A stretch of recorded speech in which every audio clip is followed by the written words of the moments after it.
Hello everyone, welcome to Nadia Atmajis YouTube channel.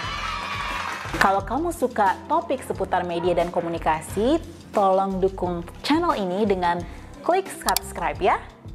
Buat kalian yang udah subscribe, thank you so much for your support.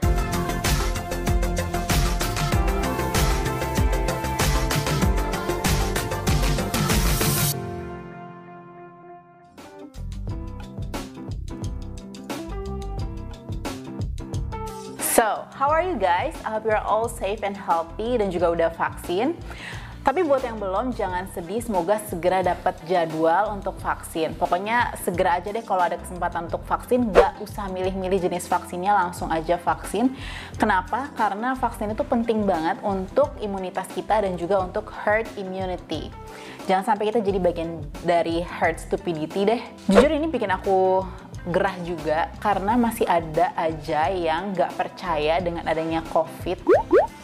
Oke lah, kalian boleh nggak percaya, tapi tolong dengan ketidakpercayaan itu jangan merugikan orang lain. Jadi buat kalian yang nggak percaya sama COVID, tolong banget tetap jalanin yang namanya protokol kesehatan. Ada 5M nih, aku ingetin ya kalau kalian lupa. Yang pertama ada memakai masker, menjaga jarak, mencuci tangan, menghindari kerumunan, dan mengurangi mobilitas. Aku heran banget, masih ada aja yang nggak percaya sama COVID karena sebenarnya COVID itu udah nyata banget loh gejalanya, terus juga pasiennya yang membludak di rumah sakit. Kasian dong ya tenaga kesehatan yang kelelahan dengan pasien yang terus berdatangan ke rumah sakit. Aku aja nih demi nggak keluar rumah dan mengurangi interaksi dengan orang-orang lain di luar bubble karantinaku, akhirnya memutuskan untuk melakukan kegiatan semua dari rumah. Misalnya potong rambut. Ini aku panggil orang dan juga orang ini harus swab antigen dulu sebelum ke rumah. Terus juga photoshoot. Tadinya tuh keluarga aku mau melakukan photoshoot di rumah, memanggil fotografer dan juga make up artist profesional. Tapi akhirnya kita mikir, yaudahlah kita coba kerjain semua sendiri, dan ternyata bisa tanpa bantuan orang lain. Meskipun ya mungkin hasilnya nggak seoptimal itu, tapi ya semua kita lakukan demi tidak bertemu dengan orang-orang lain di luar bubble karantina kita. Itu adalah upaya kita untuk saling menjaga dan demi kebaikan bersama. Buat kalian yang di rumah aja, cobain deh lihat online shop My Not Collection. Ini aku pakai bajunya, adem banget, bahannya tuh dari rayon, motifnya juga lucu-lucu. Setelah aku coba cari tahu, ternyata penyebab dari banyak orang yang tidak percaya dengan adanya COVID-19 ini adalah karena mereka ini lebih percaya dengan penyakit dengan gejala yang terlihat, seperti misalnya cacar. Padahal COVID kan tidak serta-merta langsung terlihat ya.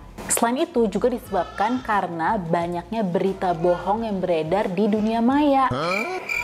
Jujur aja ini bikin aku sedikit emosi sih, karena sebagai jurnalis harus ada banyak tahap yang dilewati untuk bisa menyebarkan informasi kepada masyarakat. Dan juga perlu disiplin melakukan verifikasi. Gak bisa serta-merta menyebarkan informasi begitu aja tanpa di cross-check terlebih dahulu. Cross-checknya pun juga tidak sembarangan, harus ke lembaga atau institusi yang dapat dipercaya ataupun juga ahli yang kredibel di bidangnya. Nah, di kesempatan ini aku mau cerita ke kalian nih, bagaimana sih tahapan bisa menjadi seorang jurnalis, seleksinya seperti apa, dan trainingnya juga seperti apa. Karena itu langsung aja subscribe ya, serta like dan komen. Tahapan seleksi menjadi reporter itu cukup melelahkan. Yang pertama tentu saja mengirimkan dokumen seperti CV dan juga cover letter. Waktu itu aku apply ke Metro TV dan gak lama setelah kirim CV dan cover letter dipanggil untuk melakukan psikotes. Psikotes ini menghabiskan hampir setengah hari. Setelah itu, jika lolos psikotes, maka akan lanjut ke tahapan wawancara dengan user. Jika lolos, maka akan lanjut ke tahap selanjutnya, yaitu focus group discussion. Pada saat diskusi ini dilihat bagaimana kita mengungkapkan pendapat, lalu memimpin sebuah diskusi, dan juga mengetahui seberapa luas wawasan kita. Setelah itu barulah ada tes on cam, di mana kita harus berbicara di depan kamera, seperti layaknya seorang jurnalis televisi profesional. Setelah itu berlanjut ke tes on cam lagi, bertemu dengan HRD, dan barulah di akhir diputuskan apakah lolos atau tidak menjadi jurnalis. Pada saat diwawancara oleh HRD, itu aku ingat pertanyaannya adalah seputar apa saja kegiatan ketika di kampus, lalu bagaimana pengalaman kita menghadapi orang-orang dengan berbagai kepribadian. Honestly, I didn't have educational background in media and communication. I went to law school in Universitas Indonesia.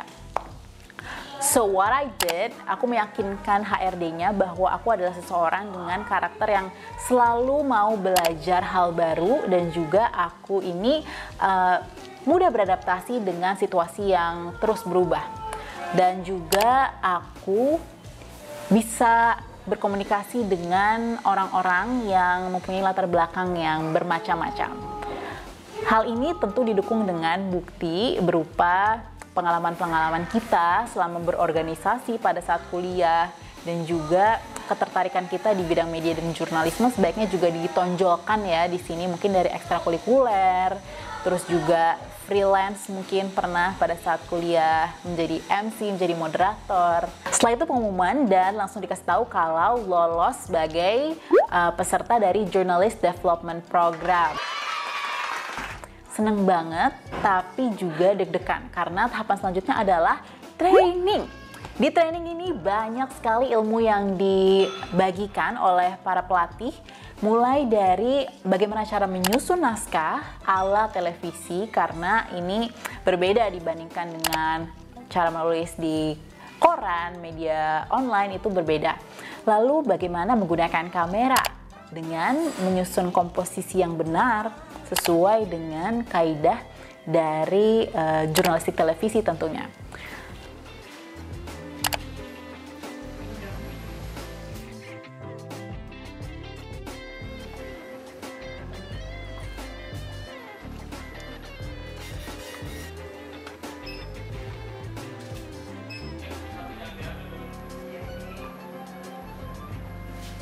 Lalu juga diajarin kode etik jurnalistik, terus juga olah vokal, bahkan diajarkan juga cara make up supaya kita bisa tampil dengan cerah di layar dan juga bisa tidak terlihat lemas ya atau pucat gitu. Nah, terus kita juga diajarin bagaimana cara live report, bagaimana cara live on tape, karena banyak sekali jenis liputan yang bisa dilakukan dengan di dunia broadcasting ini. Lalu kesulitan apa aja sih Mbak yang nantinya ke depannya Mbak Nadia dan teman-teman peserta Journalist Development Program yang lain akan hadapi? Untuk duka-dukanya sebenarnya udah banyak cerita dari senior-senior, karena kita minta tanda tangan kan ke senior. Jadi yang saya ketahui itu kita bakal ditempatkan di tempat-tempat yang tidak sesuai dengan harapan kita. Maksudnya kita tidak bisa memilih gitu di mana tempat kita akan ditempatkan, dan bisa saja ditempatkan hingga 3 bulan atau 5 bulan dan kita tidak kembali lagi selama dalam jangka waktu itu, tidak ada waktu untuk kembali lagi, dan juga waktu liburannya akan tersita, tidak ibaratnya kita akan bekerja 24 jam seperti itu dukanya yang saya tahu. Gak lama kemudian kita diajarkan untuk liputan langsung ke lapangan, bagaimana kita menyusun berita ketika berada di ruang publik, seperti dikirim ke KPK, ke pasar, ke stasiun, pokoknya macam-macam deh, supaya kita bisa bisa adaptif dalam menerima tempat liputan, karena nggak selamanya kita meliput di satu tempat aja. Nah, sekarang ini adalah bagian yang seru karena aku mau bikin reaction video terhadap video-video yang aku buat pada saat 2015 lalu di awal-awal aku training. Ini aku bikin sama beberapa teman aku JDP 12.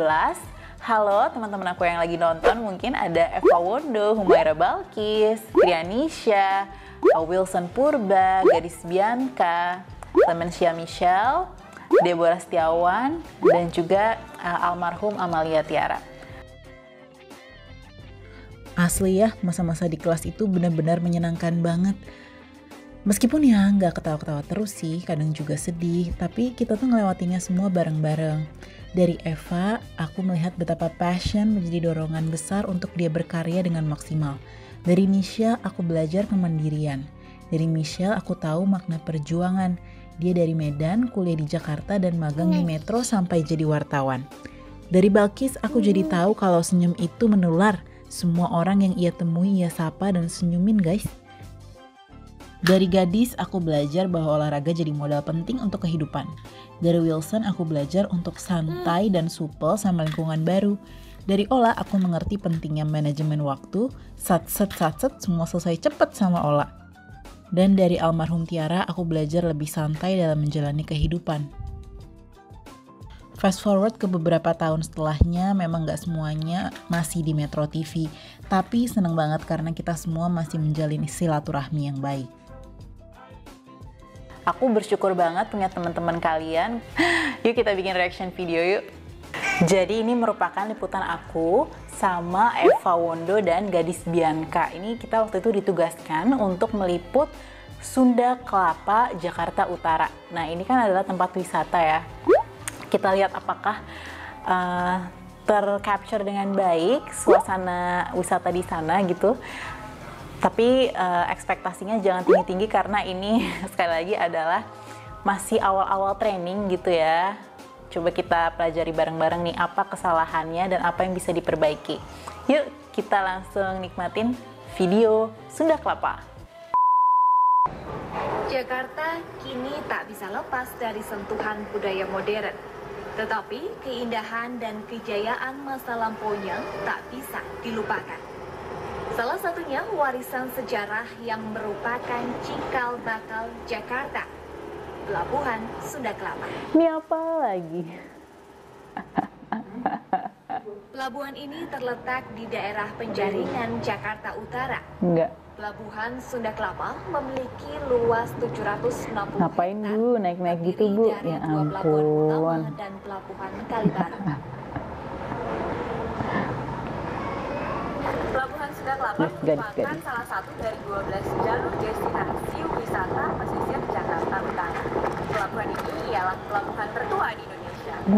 Gitu. Pelabuhan Sunda Kelapa dulunya ketika masa Belanda merupakan pelabuhan internasional tempat kapal-kapal asing berlabuh untuk berdagang di Indonesia. Namun kini Pelabuhan Sunda Kelapa hanya berfungsi untuk pelayaran lokal dan lebih difokuskan sebagai tempat wisata.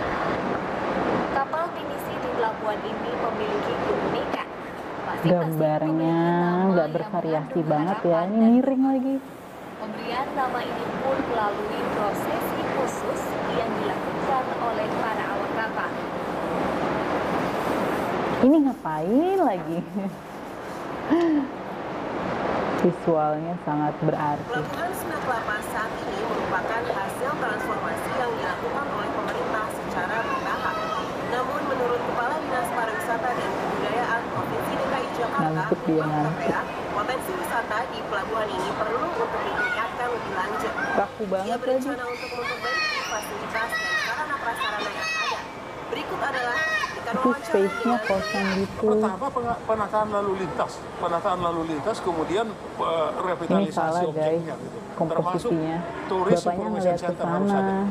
Masih dalam kawasan Harusnya Bahari yang Sunda Kelapa, kosong sebelah terdapat sana. Menara Syah Bandar dan Museum Bahari. Menara Eva. Syah Bandar dibangun pada tahun 1839 dan berfungsi sebagai menara pemantau bagi kapal yang keluar masuk kota Nah Batavia. ini sequence nih ceritanya nih. Destinasi wisata terakhir yaitu Museum Bahari. Museum yang dibangun sejak tahun 1652 hingga 1759 ini dahulu merupakan gudang penyimpanan rempah-rempah, kopi, teh, tembaga, dan timah Mana oleh gambarnya? Komisi Dagang Belanda atau VOC. Nah gini dong.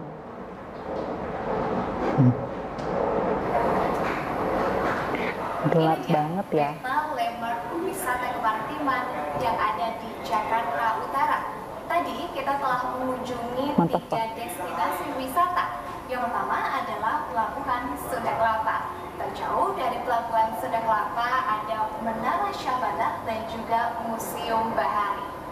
Wisatawan yang tadi kami temui mengaku senang dan Keren. bangga dengan potensi wisata kemaritiman yang ada di Jakarta Utara.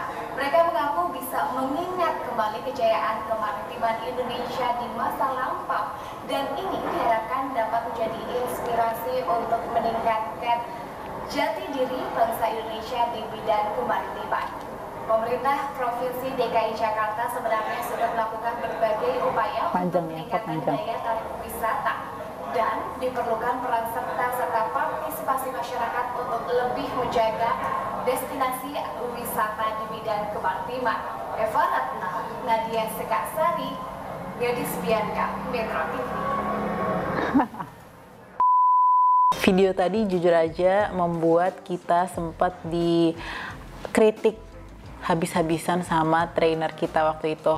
Kalian bisa lihat ya tadi antara gambar dan juga naskahnya itu tidak sinkron.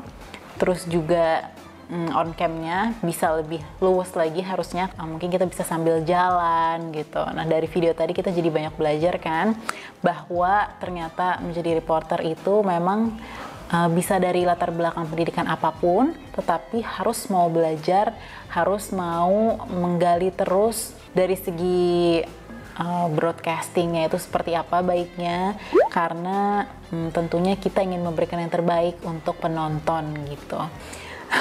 Tapi itu menjadi pelecut semangat kita untuk terus membuat karya yang lebih baik lagi pada pelatihan berikutnya. Di akhir training, kami ditugaskan keliling Jawa, diberikan kebebasan untuk meliput apapun selama 2 minggu. Kami dibagi dalam kelompok, diberi pinjaman kamera dan tripod serta laptop, lalu menentukan itinerary peliputan sendiri. Kami harus bisa menjadi reporter sekaligus camera person, editor, dan dubber. Waktu itu aku sama Balkis menyusuri dari Jawa Barat di ujung Kenteng, terus ke Jawa Tengah seperti Kebumen, Purworejo, Magelang, dan lainnya hingga sampai ke Solo. Wah, sampai hampir ke Jawa Timur tuh. Visual yang kami ambil lalu kami kirim dengan laptop, diedit di kantor, dan senang sekali ketika bisa tayang di televisi. Muka kami muncul sebagai reporter untuk pertama kali di channel Metro TV. Pengunjung yang ingin belajar tentang sejarah lokomotif di Indonesia.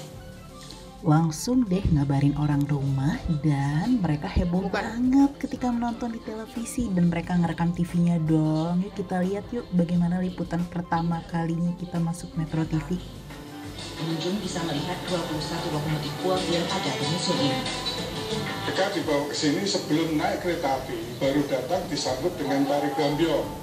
Tari gambyong ya orang Ambarawa sendiri yang menari.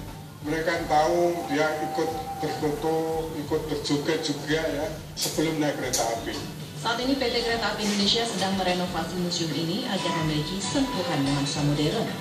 Selain itu, para pengunjung juga akan dihibur oleh kesenian masyarakat lokal. Para pengunjung mengaku senang dengan keberadaan museum ini karena bisa mendapatkan informasi perkembangan lokomotif di Indonesia. Museumnya bagus, kereta-keretanya juga masih antik. Cuman yang saya sayangkan itu mungkin pengunjungnya harus lebih banyak lagi, karena mungkin dari pihak manajemen Museum Ambarawanya ini juga dia harus lebih banyak mengiklankan museum ini. Museum Kereta Api yang didirikan di tahun 1976 ini kini menjadi salah satu museum kereta api yang ada di dunia, selain yang ada di India dan Swiss. 2 kereta api digunakan kereta api diesel yang merupakan koleksi dari Museum Kereta Api Ambarawa. Kereta ini digunakan untuk tujuan wisata dari Ambarawa menuju Tuntang. Pemandangan yang indah dapat disaksikan di dalam perjalanan, yaitu Gunung Ungaran dan Gunung Merbabu. Dari Ambarawa, Nadia Ahmadji, Humaira Balkis, Metro TV. A few moments later. Kalau Anda ke Darwin, Australia, jangan lupa mampir ke Mindil Market. Saat ini saya berada di Mindil Market tersebut, rame banget karena memang seluruh orang Darwin nampaknya berada di sini. Ini pertama kalinya dibuka di tahun 2019. Ada banyak sekali stall ataupun kios di sini, jual makanan, jual souvenir, dan mari langsung aja kita eksplor yuk. Selamat datang di Switzerland. Saya sudah tiba di Zurich dan saya akan mengajak Anda melakukan perjalanan ke beberapa kota di Switzerland. Banyuwangi di masa pandemi tetap memastikan penerapan protokol kesehatan destinasi wisata untuk memulihkan kembali sektor pariwisata. Inovasi pemerintah kabupaten yang didukung dengan peran aktif masyarakat menjadi kekuatan Banyuwangi untuk bangkit dari pandemi. Saya Eva Wondo, sampai jumpa. Penerimaan peserta didik baru atau PPDB DKI Jakarta tahun ajaran 2020-2021. Berdasarkan keputusan Kepala Dinas Pendidikan DKI Jakarta nomor 501 tahun 2020 mengenai petunjuk teknis PPDB tahun ajaran 2020-2021. Pemirsa, saat ini sedang muncul petisi online di change.org tentang tantangan untuk Wali Kota Bandung Ridwan Kamil. Ini dari salah seorang warga yang menantang agar Wali Kota Bandung ini membuat pantai buatan di Kota Bandung. Ya Reza, untuk etapa kelima ini tadi telah usai pukul 15.30 waktu Indonesia Barat, dan etapa kelima ini dimulai dari Lembah Harau, Kabupaten 50 Kota menuju kota Payakumbuh dengan panjang lintasan 164 km. Oke, kunae cili-cili Metro TV. Ya, ini adalah salah satu upaya supaya bahasa Makassar atau bahasa daerah Makassar tidak hilang. Nah, setelah melihat video ini, kalian jadi tahu kan bahwa untuk menjadi jurnalis harus melewati seleksi yang ketat dan training yang panjang. Jadi seorang jurnalis itu tidak hanya mendapat informasi lalu disebarkan begitu saja ya. Butuh berbagai skill, utamanya disiplin verifikasi. Maka dari itu, jangan percaya sama berita-berita yang tidak kredibel ya. Kalian harus memastikan bahwa informasi tersebut dari media yang kompeten, dari jurnalis yang benar. Jangan kalian termakan dengan informasi yang kalian dapat dari WhatsApp dengan sumber yang tidak jelas.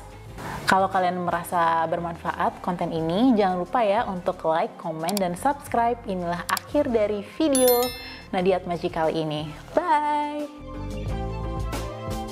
Oh ya, satu lagi, semangat terus, sehat terus, dan jangan bosan di rumah, karena dengan kita di rumah kita menjaga diri kita sendiri dan juga kebaikan masyarakat luas. Dadah, tetap 5M ya!